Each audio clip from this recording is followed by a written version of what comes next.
Okay guys, the day turned a wee bit nasty. It's been pouring rain for the last 3 or 4 hours. Nicky's son is still up on the deck inside that big lovely mess. That's getting started. The outside's coming on nice. Our newest addition to the family is David. He's come along in his truck now and he is going to start addressing the trailer issue. So you remember yesterday the wheel came off its bearings on the M7. So now we're taking off the second wheel to take off the bearings, which you need one of those pullers. That's a lovely piece of equipment, and then that pulls off the bearings and then you get the exact fit, and then we're going to buy 4 sets and replace all the bearings. So hopefully when he's having a go at that with the lovely drill, the most important thing and the best fun about doing this type of work is having the correct kit. If you meet a man with the correct kit, you are in heaven. Look at that. So the only way to get all bearings off when I've done that now is you have to cut them and then crack the race.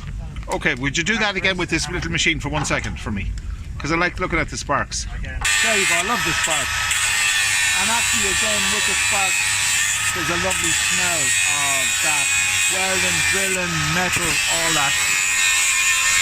I'm not really a big boat man. I'm into cooking and chefing, so for me the smells are the magic part of this. I'm cutting it now so I can shock it and then that will fall off. Oh, okay. But this is seized on here, like, you know what I mean? And that was seized through heat. Driving on the M7 yesterday. Exactly.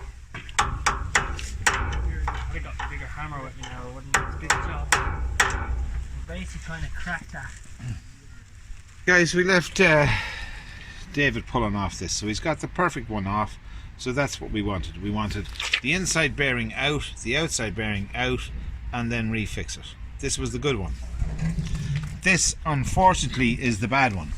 So inside bearing has to be pulled off, but the outside bearing has welded itself completely to the shaft. It's impossible to take out. He's tried cutting it, hacking it, stamping it. So now that's a bit of a disaster, I think, but we will have a fix. So I'm going to try and buy new bearings now. If you'll also notice, these are set up for brake shoes, and as yet there's no brakes on it because it's disconnected from there. So to run a trailer this size you need brakes, so we need to get some brake shoes on it and get them fixed as well. Makers at the power hose. Is that the nicest engine you've ever seen? Yeah, look at all that. Now what does that indicate? Yeah, that indicates it's full of water. Okay. And Jesus. What's your chances of starting that? Not very high.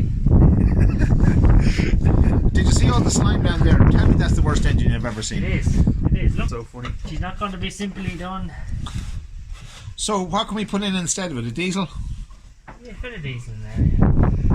And can you marry that up to the outdrive? Depends on what it's like. You have to take the engine out to see what the gearbox is like. What sort of drive you need. Okay. You know what I mean? Yeah. It's a big petrol blast and that. So basically we need Wash to it first. Wash it the whole first. boat completely. Okay. And then we're going to burn it. And then we're going to burn it. Okay. Still at the power hose, and we're taking out. Obviously, each compartment is independent. So we've just power hosed that, and it looks kind of like an engine now instead of a big green load of slop. So on the boat starting to come together. Nicky's son, say hi, is still on the boat.